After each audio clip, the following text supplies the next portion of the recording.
Hey moms, good day. So, for today's video, I wanna share you what food I eat after my ectopic pregnancy operation. So, kasi nga, ang daming bawal na pagkain after ng opera. Kasi nga, bawal kasi malansa daw. Bawal ang ganto, bawal ang kamatis kasi nga daw. Ewan ko, namamaga. Yun ang sabi ng ibang nakaranas din ng operasyon na kagaya ko. So, without any further ado, let's begin. And through, pasok! Now,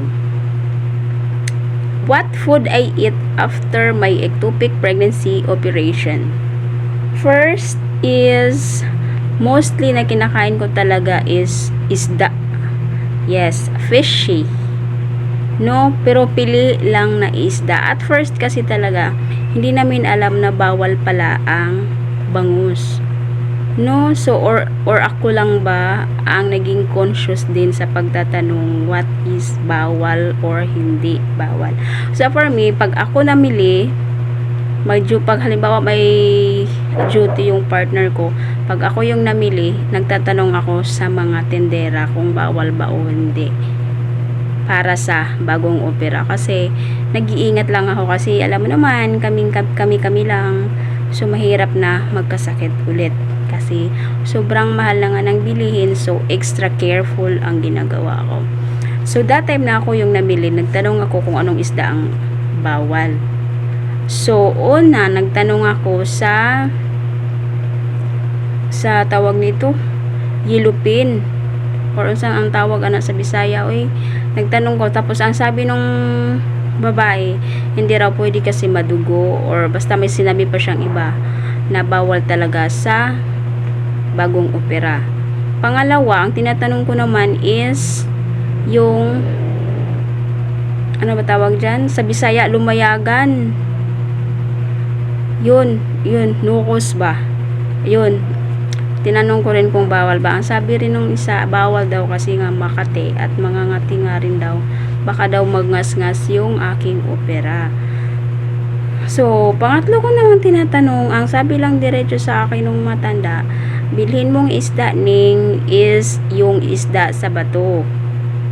Kasi yun nga daw yung hindi bawal sa bagong opera, at saka ewan ko, basta may sinabi siya doon na kalimutan ko, term Bisaya, yun na sinabi niya na bawal daw talaga, hindi bawal ang isda sa bato. So, yun na nga. So, after 2 days ng paglawas ko sa hospital, syempre, di pa naman ako makabili kasi taong bahay pa ako. Hindi ako pwedeng lumabas kasi sobrang ngilo pa ng aking opera. So, ang namili ay yung partner ko. So, ang sinabi ko lang sa kanya is yung isda na sa tingin ko mas okay naman at hindi naman bawal para sa akin. So, ang binili niya talaga nung una is bangus.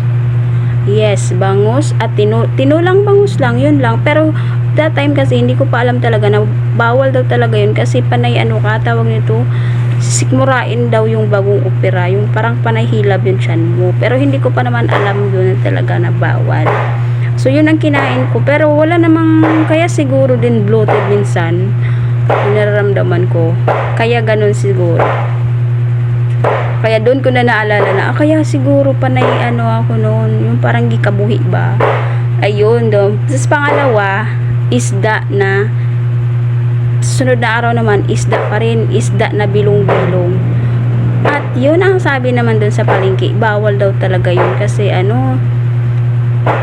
ewan ko, basta may sinabi siya doon, di ko lang maalala, basta bawal daw talaga yung mga isdang ganun. Pero ang sabi ko nung alis na ako nakakapunta na ako ng palengke, sabi ko, nakakain pa naman ako ng bangus at bilong-bilong. Tapos ang sabi nung matanda, ano naramdaman mo? Wala namang nangyari sa'yo ganito, ganyan. So, thanks God naman kasi wala rin naman nangyaring kung anumang nangyayari. Wala din naman. Siguro may napansin lang akong doon sa bangus na medyo bloated yung tiyan ko. Bloated siya. Tapos panay panay hika ba? Ganon. Parang ikabuhi gyud ko that time. So, yun.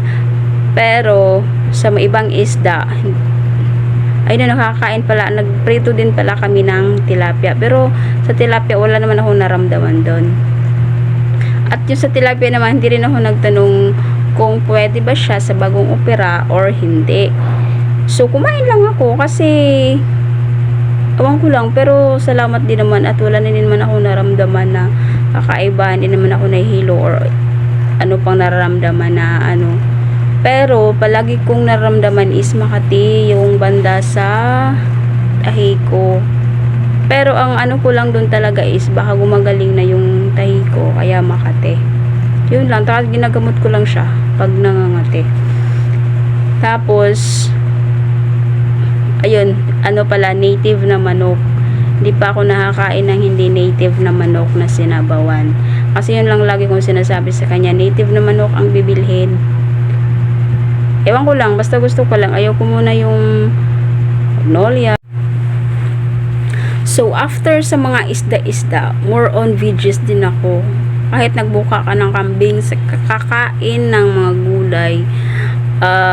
Alam mo yung talbos ng kamote na pula, malunggay, yung mga ganun. Lagi ako nakain ng ganun. Laging mga dahon-dahon kasi. Kaya naman ako kumakain ng talbos ng kamote na pula kasi ano, tawag nito, para maibalik lang yung dugo na nawala. Although may niresita naman na sa akin na ferrous sulfate. Good for, alam nyo ba kung pang ilang buwan ko titake yun? Good for 3 months. Ganun ka ano, pero siguro kaya niresitahan akong ganun kasi nga maraming dugo yung nawala. Although sinalina naman ako ng dugo na isang bag, pero siguro hindi pa yun enough, no? Kasi syempre may monthly period pa tayong mangyayari, kaya siguro sinadya lang ng doktor na ganun katagal yung pagtitake ko ng ferrous sulfate. And then for the bones na rin, for vitamin T, yun, may niresita sa akin, good for 2 months. Ganun. Tapos yun na, more on fruits na lang. More on fruits, tapos veggies. Hindi pa, minsan din, paminsan-minsan, or also meat din, karne ng baboy. Pero hindi hindi fried or ano man dyan, sinabawan lang din. Pero mostly talaga isda. Tapos less rice. Nagbawas ako sa kanin, siguro marami na yung 1 cup na kanin. Ganun. Kaya medyo malaki din yung pinayat ko ngayon. Napapansin ko lang kasi hindi na ako masyadong nakain ng maraming kanin. Pero nagiging na rin ako, parang nag-iingat na rin ako kasi alam mo yun, syempre pag nabusog ka ng masyadong busog, iba na naman yung pakiramdam sa tahi mo, kaya malaking adjustment pagdating sa pagkain yung ginagawa ko. Although nanibago kasi parang gusto mo pang kumain, lalo na pag masarap yung ulam, lalo na pag native na manok, gusto kong kumain ng marami, kaso wala, iniisip ko rin naman yung mararamdaman ko after pagka mabusog din ako, no? Kaya sana marami kayong natutunan for my content for today. So even though, just comment below na lang kung ito pala, may tatanong pala ako, no? Just comment below pala kung pwede na ako magpa-reband, kasi alam mo yung buhok ko puro ano na to, tawag, nilagyan ko lang to ng BB oil para hindi siya mangarag. Tapos ang dami ko na ding uban. Ang daming uban. Ayan, no, kita nyo ba? So just comment below, kasi may tinatanong. Yun nga, no, just comment below na lang kung ano yung advice na may bibigay nyo, kung pwede na ba ako magpariban, pwede ba ako magpalinis ng kuko. Kasi kung nagsasalita lang yung kuko ko, talaga magrereklamo na. Kasi ang dami niya ng cuticle sa gilid talaga. Although din naman tayo ganun ka pero mas kailangan pa din kasi laging tong kuko ko eh. Marami talagang cuticle na, tsaka hindi ko siya masyadong malinis kasi nga takot pa akong yumuko ng talagang yukong-yuko. So, sa pagpapariban din, may tinatanong din akong OB. Ang sabi naman daw niya is pwede.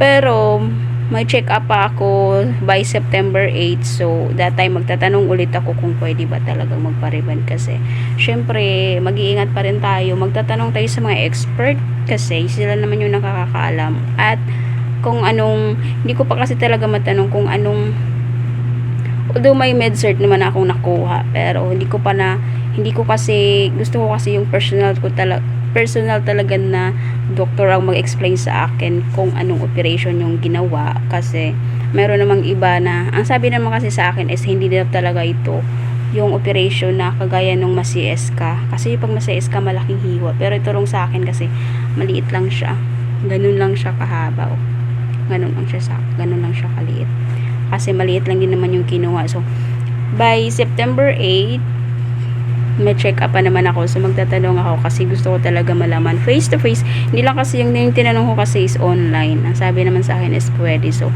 hindi ako na-convince sa sinabi niya, kasi hindi naman natin alam kung talagang legit siya na OB or experience lang din niya yung ganun, kaya nasabi niya. So aabangan ko yung mga comment niyo and suggestion kung pwede ba yung mga tinatanong ko. So thank you for watching.